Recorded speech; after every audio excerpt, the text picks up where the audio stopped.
साथियों नमस्कार। साथियों, जब से ट्रम्प चचा ने 25% का टैरिफ लगाया है तब से भारत में एक तरीके से भूचाल आ रखा है। तरह तरह के एनालिस्ट अपने अपने तरीके से इसका विश्लेषण कर रहे हैं। भारत में कई फेक न्यूज भी चल रही हैं, कई तरह की ऐसी खबरें भी चलाई जा रही हैं कि जैसे भारत झुक जाएगा और अमेरिका की तरफ हो जाएगा और मोदी जी बिल्कुल एकदम घबरा गए हैं। इस तरह की खबरें भी चल रही हैं। इस बीच एक पुख्ता जानकारी सामने आई कि भारत सरकार इस महीने यानी अगस्त में रूस में अपने दो बड़े ऑफिशियल्स को भेज रही है। उनमें से एक नेता है और एक ऑफिशियल है, जो हमारे डोवाल साहब हैं और हमारे जयशंकर साहब हैं, यानी कि हमारे एनएसए और हमारे विदेश मंत्री। ये दोनों इस महीने रूस जाएंगे।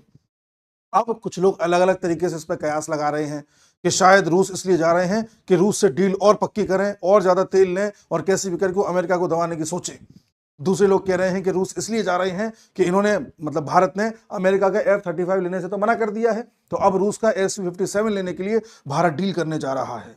कुछ लोग कह रहे हैं कि ये लोग इसलिए रूस जा रहे हैं कि रूस को समझा सकें कि भाई तुमसे अब तेल थोड़ा कम करना पड़ेगा, हम अमेरिका से ज्यादा लेंगे। कुछ लोग ये कह रहे हैं कि RIC की मीटिंग के लिए जा रहे हैं, जिसमें रूस, इंडिया, चाइना जो ट्रोइका है उसकी मीटिंग के लिए या उसको आगे बढ़ाने के लिए ये लोग जा रहे हैं। अब भारत आगे बढ़ करके अमेरिका को जवाब देगा, रूस के साथ मिलकर जवाब देगा। इस तरह की खबरें भी सामने आ रही हैं। इसी बीच क्या होता है, खबर यह भी आ जाती है, देखिए डोवाल और जयशंकर साहब जाएंगे, मॉस्को जाएंगे। इसी बीच खबर यह आती है कि डोनाल्ड ट्रंप साहब, ट्रंप चचा ये कहते हैं कि वो अब एक अच्छे खासे अमाउंट में टैरिफ और बढ़ाने जा रहे हैं इंडिया के ऊपर, अगर इंडिया ने रशियन ऑयल लेना बंद नहीं किया तो। यानी कि ट्रंप चाचा अपनी अकड़ दिखाने के मूड में है कि अगर भारत ने रशिया का तेल लेना बंद नहीं किया तो अब के तो और बढ़ाऊंगा और ऐसा बढ़ाऊंगा कि याद रखोगे। हमने कहा ठीक है, तुम ट्रंप चाचा बढ़ा के देखो, तुम बढ़ाओ, अब के तुम ही देखें, जो होगा देखा जाएगा। ठीक है, तो ये सारी बातें चल रही हैं। इन बातों के बीच में अब कयास ये लगाए जा रहे हैं कि आखिर ये दोनों अचानक रशिया का प्लान क्यों कर रहे हैं, आखिर मोदी जी ने क्यों भेज रहे हैं। तो साथियों देखिए, जियोपॉलिटिक्स में कोई भी मूव ऐसा नहीं होता जो अभी कुछ हुआ और उसके रेस्पॉन्स में अभी कुछ कर डाला। ऐसा युद्ध में होता है केवल, उसके अलावा नहीं होता। आप देखिए, जो मालदीव का राष्ट्रपति है मुइज्जू, कितना कुछ बोल रहा था 1.5 साल पहले, हमने उस वक्त कुछ नहीं किया। बांग्लादेश वाला कितना बोलता रहता है, हम कोई रिप्लाई नहीं करते। तो क्या हम इतने बड़े बेवकूफ हैं कि जब अमेरिका कुछ कर रहा है तो तुरंत रिप्लाई करने के लिए हम रशिया पहुंचे और एकदम हपड़ थपड़ मचा दें और डील्स करने लग जाएं कि अमेरिका को अब देख लेंगे। या ऐसा भी नहीं है कि अमेरिका से डर जाए और उसके पक्ष में जाकर के झुक जाए। जियोपॉलिटिक्स में ऐसा नहीं होता। दूसरी बात यह है कि मोदी गवर्नमेंट की अगर आप 10 साल की नीतियां देखोगे तो सारी नीतियां ऐसी हैं जिसमें भारत आत्मनिर्भर बनने की दिशा में आगे बढ़ रहा है। सारी नीतियां वही हैं। इनका वो हिसाब किताब नहीं है कि अच्छा ये काम अमेरिका से नहीं किया तो रशिया से कर लेंगे, रशिया से नहीं किया तो अमेरिका से कर लेंगे ना। हमारा सीधा सादा हिसाब है यानी भारत का, कि भारत को जहां से फायदा होगा भारत वहां से डील करेगा और वहां से वो चीजें लेगा। भारत ये कभी नहीं देखेगा कि अच्छा अमेरिका ने ऐसा कह दिया तो हम रूस से कर लेंगे ना। ये इमोशनल वाला भारत अब गेम नहीं खेलेगा। अब गेम वैसा खेला जाएगा जो प्रैक्टिकल होगा। तो जो हमारे जो ये टॉप लीडर्स हैं, ये रशिया जा रहे हैं, ये इसलिए नहीं जा रहे हैं कि अमेरिका को सबक सिखाना है, ये इसलिए जा रहे हैं कि अगले 10 साल, 15 साल, 20 साल की प्लानिंग करनी है। हम चूंकि रशिया से बड़े अमाउंट में तेल ले रहे हैं, रशिया से डिफेंस के भी एक बड़े सेक्टर में हम कोलैबोरेट कर रहे हैं। आपने देखा होगा कई ऐसे सिग्निफिकेंट सेक्टर रहे हैं जहां से हमारा रशिया के साथ कोलैबोरेशन रहा है, उसकी मदद हमें मिलती रही है। आप देखिए, न्यूक्लियर टेक्नोलॉजी में मदद मिली। आप देखिए, जब हमने क्रायोजेनिक इंजन बनाया, यानी जिससे हम GSLV अंतरिक्ष में भेज सकते हैं, उस तरह का जो रॉकेट है वो जो हमने बनाया, हालांकि बाद में हमने खुद बनाया था, लेकिन USSR ने भी उस रॉकेट को बनाने के लिए मदद की पेशकश की थी।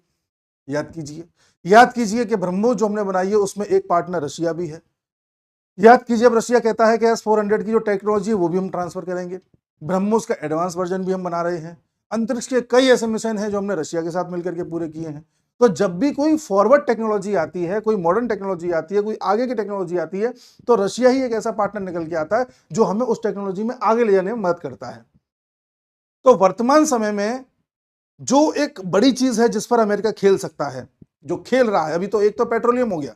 तो पेट्रोलियम के लिए देखते हैं आपके पिछले लंबे समय में किस तरह से अमेरिका ने गल्फ में आग लगाई थी, किस तरह से ये पूरा का पूरा क्षेत्र जला करके राख कर दिया और यहां से फिर डील्स करी और अपनी जो एनर्जी के सेक्टर है उसको ये बूस्ट करने लगा अमेरिका। धीरे धीरे आप देख रहे हैं किस तरह से अलग अलग देशों में इसी बात की लड़ाई होती रही कि तेल हमारा बिकना चाहिए, कि हमारा बिकना चाहिए।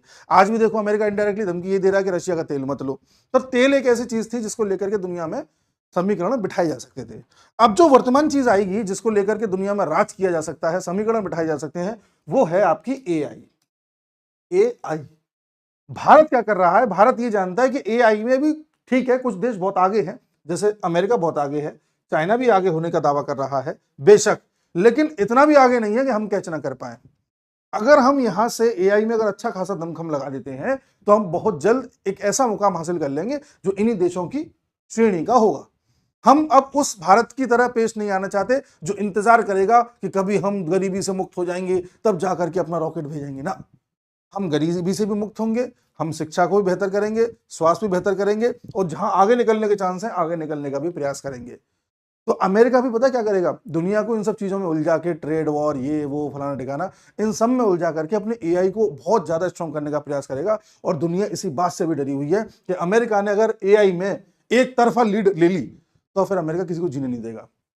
अभी जब एआई नहीं था तो अपनी सीआईए, अपनी खुफिया एजेंसी, अपनी सैटेलाइट, न जाने किन किन चीजों से सब देशों पर नजर रखता था और एक एक मूव को जो है अपनी नजरों के सामने रखता था। जब एआई आ जाएगा तो लोगों के इमोशंस भी, लोगों की हरकतें भी, हर चीज उसके पास होगी। तब देखिए किस तरह से दुनिया को चलाएगा। तो हम नहीं चाहते कि एकमात्र ये एआई में सुपर पावर बन के रह जाए और हम सब तमाशा देखते रह जाएं। इसलिए हम भी अब एआई के माध्यम से अपने आप को आगे ले जाना चाहते हैं, इस फील्ड में ज्यादा से ज्यादा रिसर्च, ज्यादा से ज्यादा एडवांसमेंट करना चाहते हैं, जिसके लिए हमें टेक्नोलॉजिकल सपोर्ट चाहिए। इसके लिए हमें कुछ एलिमेंट्स चाहिए, कुछ विशेष मिनरल्स चाहिए, खनिज चाहिए, और इनको कहा जाता है रेयर अर्थ मिनरल्स या रेयर अर्थ एलिमेंट्स। तो जहां तक संभावना है, मेरा जो विश्लेषण कहता है कि हमारे दो दिग्गज लोग जो जा रहे हैं रशिया में, वो इसी रेयर अर्थ मेटल की डील को लेकर के बातचीत करने के लिए जा रहे हैं। और आप याद कीजिए, हमने वीडियो में बताया था, वैसे भी सभी को पता है कि इस साल के शायद अगले महीने या उसके अगले महीने जो पुतिन साहब हैं भारत आ रहे हैं। जब पुतिन साहब भारत आएंगे तब देखना पुतिन साहब और मोदी साहब के बीच में एक डील होगी, जो डील रेयर अर्थ एलिमेंट से संबंधित होगी। वो डील फाइनल करने के लिए कई सारे चरण होते हैं, बातचीत होती है, कई सारे एक दूसरे के पॉइंट्स होते हैं, है ना, नेगोशिएशंस होते हैं। वो करने के लिए ये लोग जा रहे हैं। ये लोग कोई अमेरिका को इंस्टेंट जवाब दे देंगे उसके लिए नहीं जा रहे हैं। इनको ये समझ में आ गया है कि हमें अब करना क्या है, किस सेक्टर में ऐसा काम करें कि हमारा खेल भविष्य के लिए मजबूत हो जाए। उधर आप देखिए, प्रधानमंत्री मोदी जी ने कहा, मैंने पिछले वीडियो में बताया था कि हमें आत्मनिर्भर बनने की आवश्यकता है। यानी कि जो भी ट्रेड डेफिसिट हमें होगा या ट्रेड में घाटा होगा अमेरिका से, वो सामान हम खुद खरीदेंगे ना। हमारी 140 करोड़ की जनसंख्या है, ये क्या कम है सामान खरीदने के लिए जो हम अमेरिका को जाके बेचेंगे? वो टैरिफ लगा रहा है अमेरिका, हमारी 100 रुपए की चीज को 125 का कर दे रहा है अपने यहाँ घुसते ही, जिससे कि महंगी हो जाए, कोई खरीद ना पाए। हम अब देंगे ही नहीं वहां पे, हम खुद कंज्यूम करेंगे चाइना की तरह। इस चीज को भी मोदी जी आगे बढ़ा रहे हैं। तो यही साहब चल रहा है। और रेयर अर्थ एलिमेंट आपको पता है ये कुछ हैं, इनके अजीब अजीब से नाम है, पढ़ने का कोई मतलब नहीं है, बस इतना पता होना चाहिए। इनका यूज रेयर अर्थ एलिमेंट का स्पेस क्राफ्ट में हो सकता है, सैटेलाइट में हो सकता है, एआई में हो सकता है, कंप्यूटर चिप्स में हो सकता है, एआई कंप्यूटर वगैरह में ही होगा, मोबाइल्स में हो सकता है, डिफेंस इक्विपमेंट्स में हो सकता है। इन सब जगहों पर इनका उपयोग होता है। भारत वर्तमान में जो रेयर अर्थ एलिमेंट सबसे ज्यादा मंगा रहा है वो चाइना से मंगा रहा है। चाइना से मंगा करके भारत इन एलिमेंट्स को इंपोर्ट करने के मामले में दुनिया में 17वें स्थान पर आ गया है, 17th।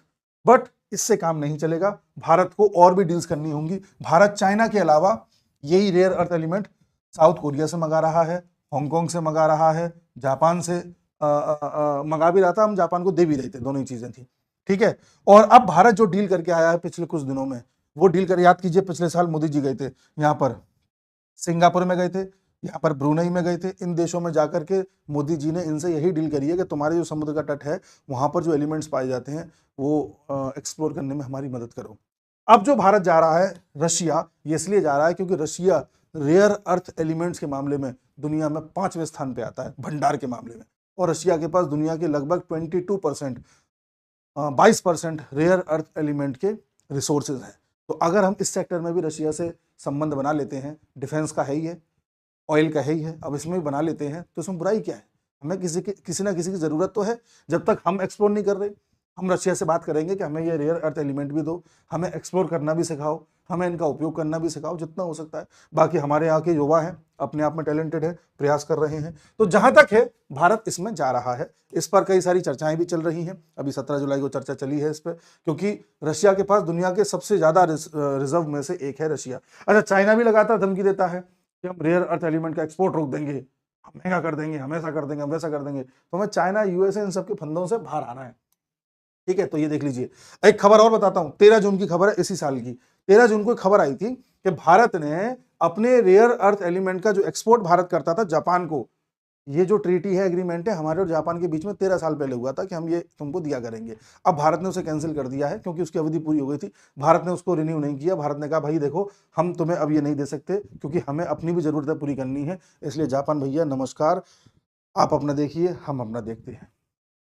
तो असली खेल अब ये है, जो जैसे पहले पेट्रोलियम को लेकर के हाय तौबा मस्ती थी, अब हाय तौबा इन चीजों को लेकर के मचेगी। इससे पहले ही हाय तौबा अपनी चरम सीमा पे पहुंचे, हम अपने पैर जमा लेना चाहते हैं। उद्देश्य एआई में अग्रणी रहना, ये पूरा खेल है जिसकी संभावना है। मैं फिर बोल रहा हूं, ये कोई भारत सरकार ने ऐसा नहीं कहा है, लेकिन जो चीजें चल रही हैं वो यही कहती हैं। कोई ऐसा मूव नहीं है। और SU-57 वाली बात है, उसके चांसेस कम लग रहे हैं। हो सकता है ये लोग बात करके आए, बात चलाते रहें धीरे धीरे, कोई दिक्कत नहीं है, लालच देते रहें रशिया को, लेकिन उम्मीद बहुत कम है कि भारत उनसे लेगा। भारत अपना ही बनाएगा। ठीक है, AMC ये जो बना रहा है भारत उसी को बनाएगा। तो ये सारी बातें हैं साहब, मुझे उम्मीद है आप समझ पा रहे होंगे कि क्या घटना चल रही है। ट्रंप भी जो ये बोल रहे हैं ना कि हम लगा देंगे और टैरिफ लगा देंगे और टैरिफ लगा देंगे, लगा के देख लो तुम, ट्रंप को ही नुकसान है भाई। माल महंगा हो जाएगा, उन्हीं की जनता नहीं खरीद पाएगी। ट्रंप ये सब नाटक कर रहे हैं इसलिए ताकि हमको जो है नेगोशिएशन टेबल पर ला सकें और ट्रेड डील एक ऐसी करा लें जिससे कि इनके फेवर की बात हो जाए। वो हो पाना बड़ा मुश्किल है क्योंकि भारत अपने हितों से कॉम्प्रोमाइज नहीं करेगा और ट्रंप इस बात को खुद जानते हैं कि Modi is a tough negotiator. बाकी साथियों देखते हैं क्या होता है, मिलते हैं अगले वीडियो में, तब तक के लिए नमस्कार।